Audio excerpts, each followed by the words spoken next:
নমস্কার বন্ধুরা, কেমন আছো সবাই? তোমাদের আর একটা নতুন ব্লগে তোমাদের সবাইকে স্বাগত জানাই। আজকে দেখো আমি কি করব। দেখো তোমরা এই মাছটাকে চেনো কিনা। এটা হচ্ছে আমুদি মাছ। আমুদি মাছের ফ্রাই করব, ওই জন্য এটা সব মশলাপাতি মাখিয়ে রেখে দিয়েছি। আর এখানে করব দেখো মাছের ঝাল করব, আর এখানে একটু মাছের তেল আছে, সেটাকে একটু ভেজে নেব। আর আমুদি মাছের ফ্রাই করব বলে তার সাথে তো ডাল খুবই ভালো লাগবে ফ্রাইয়ের সাথে, সেজন্য ডাল করব। আর দেখো ফ্রাই করব বলে আমি এখানে ব্যাটারটা তৈরি করে রেখে দিয়েছি। দেখো আমি এখানে ডাল বসিয়ে দিয়েছি কুকারে, এখানে ভাত বসিয়ে দিয়েছি। চলো এবার রান্না করতে করতে আমি আমার পুজোটাও সেরে নেব। তা চল এবার দেখি। নমস্কার বন্ধুরা, দেখো আমি পুজোর এখানে চলে এসেছি। এর আগে আমি একটা ব্লগে আমি তোমাদেরকে আমার ঠাকুরকে দেখিয়েছিলাম। দেখো আজকে আমি যে আমার সব গাছের ফুল, এগুলো দেখো ধূত্র ফুল, এটা এক ধরনের হচ্ছে পদ্ম, এটা হচ্ছে জবা ফুল, এটা কি একটা ফুল আমি তোমাকে ঠিক নামটা এখন বলতে পারছি না তোমাদেরকে। এইগুলো সবই হচ্ছে আমার গাছের ফুল। তা আমি এই ফুল দিয়েই রোজ পুজো করি। তবে আমাদের রেগুলার ফুল আসে কিনে, হ্যাঁ সেই ফুল বেশিরভাগ আমার শাশুড়ি মা নিয়ে পুজো করে, আর আমি গাছের ফুল দিয়েই বেশিরভাগ পুজো করি। তা চলো আমরা এবার পুজোটাও সেরে নেওয়া যাক। এই দেখো সেদিনকে কিছু মাটির গ্লাস ফাস কিনে নিয়ে এসেছি, গ্লাস, তারপরে দেখো মাটির খুঁড়ি, মানে এগুলো আর কি, মানে আমি যে রান্না বান্না করি সেগুলোর প্রেজেন্ট করার জন্য, হ্যাঁ সেই জন্য আমি এগুলো সব কিনে নিয়ে এসেছি। দেখো হাঁড়ি কিনে নিয়ে এসেছি, এটাতে আমি এখন সব হান্ডি মাটন হান্ডি চিকেন সব করছে না, তা সেই করব বলে তো এগুলো সব কিনে নিয়ে এসেছি। এগুলোর এখনও কাজকর্ম বাকি আছে, ভেবেছি কিছু ফেব্রিকের কাজ করে দেবো ওই চারধারগুলোতে, তা করে অবশ্যই তোমাদের সঙ্গে শেয়ার করব। এই দেখো পুজো করতে করতে আবার এখানে চলে এসেছি। এই ভাতটাকে একটু নেড়ে দিতে হবে। তোমরা ভাবতেই পারো যে আমি ভাতটাকে কেন মানে এইভাবে করছি, প্রেসার কুকারে করছি তো এইভাবে কেন করছি না। আসলে কি বলতো, প্রেসার কুকারের সেফটি বাল্বটা না খুলে গেছে, ওটা ভাতটা ওই জন্য মানে সিটি দিয়ে হচ্ছে না, এইভাবেই করছি। তা ওইটা ঠিক করতে হবে। আর আমার হাজব্যান্ড প্রত্যেক দিনই এত ব্যস্ত থাকে, আর ওকে আমি যখনও ফাঁকা থাকে আমি ওকে বলতে ভুলে যাই। ওই দেখি এবার নিজেকেই নালে যেতে হবে ঠিক করাতে। আর এখানে দেখো এই প্রেসার কুকারটা একরকম, কীরকম বলো তো, দেখো চতুর্দিকে খালি ডালটা হচ্ছে, চতুর্দিকে জল পড়ছে, সিটি পড়লেই চতুর্দিকে জল ছড়িয়ে দেবে। আর আমার এরকম ভালো লাগে না, ওই জন্য আমি সব সময় মুছতেই থাকি। আমি ঠাকুরকে মোটামুটি সাজিয়ে ফেলেছি। শিব ঠাকুরকে দেখাই, ধূত্র ফুলটা কত বড়, এটা আমাদের গাছের ফুল। এগুলো সবই কিন্তু দেখতে পাচ্ছ গাছের ফুল দিয়ে কীরকম সেজেছেন মা।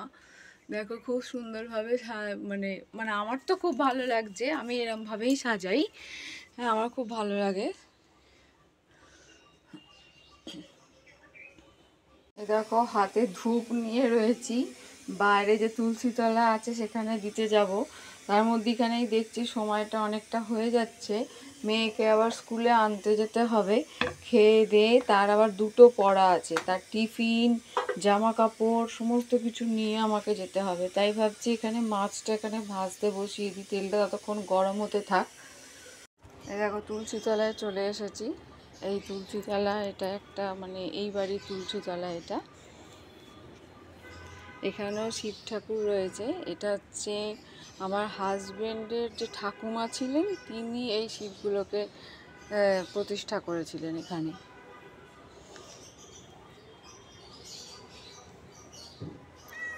এই চল, বিড়ালটা কোত্থেকে চলে এলো।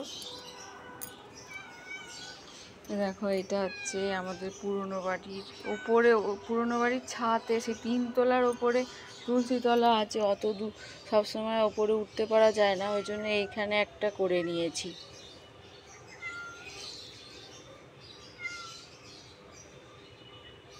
দেখো ফুলগুলো সাজিয়েছি, সব পড়ে গেছে। দেখতে একটু তেল গরম হয়ে গেছে, আমি এবারে মাছটা দিয়ে দেবো।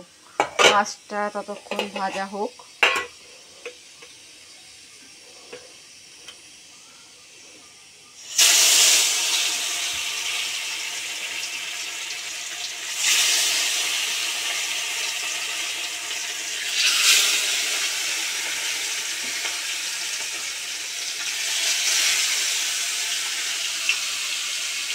ভাতটা মনে হচ্ছে হয়ে গেছে, এবার আমি ভাতটাকে নামিয়ে নেবো। আমার ওদিকে পুজোর এখনো একটু বাকি আছে।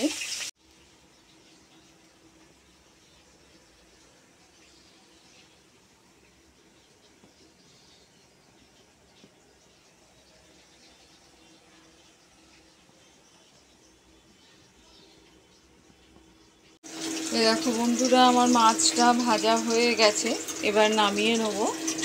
মাছটা দু পিঠই ভালোভাবে ভাজা হয়ে গেছে, এবার নামিয়ে নেব মাছটা।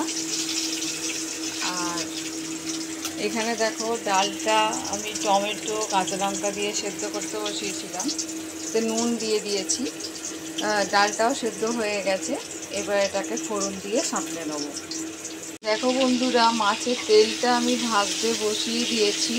এবার এই মাছের তেলটা ভেজে নেব, নিজেই মাছের ঝালটা আমি এখানে বসাতে পারবো। আর দেখো ডালটা টকবক করে ফুটছে, এবার আমি এটাকে মশলা মানে ফোড়ন দিয়ে সাঁতলে নেব। তা তোমাদের সঙ্গে যে কথাটা আমি শেয়ার করব, দেখো ফোড়নটা আমার রেডি হয়ে গেছে, এবার ফোড়নটা ডালের মধ্যে ঢেলে দেবো। দেখো ফোড়নটা ডালের মধ্যে ঢেলে দিয়েছি, ডালটা আমার রেডি হয়ে গেছে। বন্ধুরা, মাছের ঝালটা আমি বসিয়ে দিয়েছি, আর এখানে কড়াইয়ে তেল গরম করতে দিয়েছি ওই ফ্রাইটা করব বলে, আমুদি মাছের ফ্রাইটা। তা যে কথাটা তোমাদেরকে শেয়ার করব বলছিলাম, কালকে আমি একটা রাত্রিবেলা রিলস করেছি, তোমরা নিশ্চয়ই অনেকেই দেখেছো, আবার অনেকে দেখোনি। তা সেটা হচ্ছে কি না, আমি এই প্রথম আমার হাজবেন্ডের একটা পাঞ্জাবিতে ওকে আর কি ফেব্রিকের কাজ করে দিচ্ছি। তোমরা হয়তো ভাববে যে আমি ফেব্রিকের কাজ শিখেছি। না, আমি সত্যিই কোনোদিন আঁকাও শিখিনি, ফেব্রিকের কাজও শিখিনি, কিছুই নয়, কিন্তু আমি এগুলো করতে পারি। তা সেটা আমি মানে দুদিন ধরে এঁকেছি পাঞ্জাবিটার ওপরে। আর কালকে একটা ধার করেছি, ওই মানে রঙটা ফেব্রিকটা করেছি আর কি।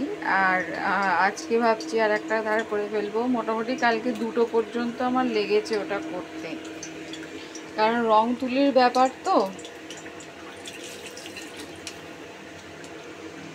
দেখো দুটো আমি বইয়ে ছেড়ে দিয়েছি, তাই এখান থেকে এটা নিয়ে নেবো, ছানটাটা দিয়ে ভাজবো।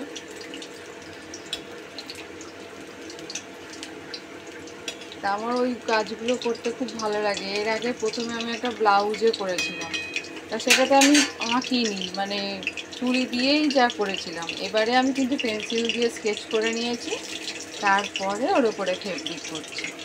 দেখো মাছের ঝালটা সুন্দর ফুটে গেছে, খানিকক্ষণ বাদেই আমি নামিয়ে নেবো। আর এখানেও মানে ফ্রাইগুলো হতে থাক। বন্ধুরা, আমার কিন্তু এখানে 6টা ফ্রাই তৈরি হয়ে গেছে, এখানে আর 2টো করছি, মোট 8টাই এখন করব। আর এই বাকি মাছগুলো রেখে দেব, আমার হাজবেন্ড আর আমার মেয়ে বাড়ি ফিরলেও তখন তাদেরকে আবার গরম ভেজে দেবো। তা এখানেই আজকে আমার রান্না শেষ, ব্লগটাও আজকে এখানেই শেষ করব।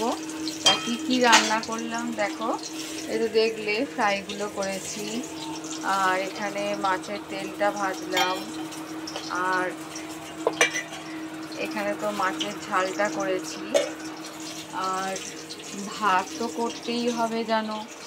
আর এখানে করেছি মুসুরির ডাল টমেটো দিয়ে। তা আজকে আমার এখানেই ব্লগটা শেষ করছি। আপনারা হ্যাঁ সবাই ভালো থাকবে আর আমাকে সাপোর্ট করবে। আমার কন্টেন্টগুলোতে লাইক, কমেন্টস এবং শেয়ার করতে ভুলবে না।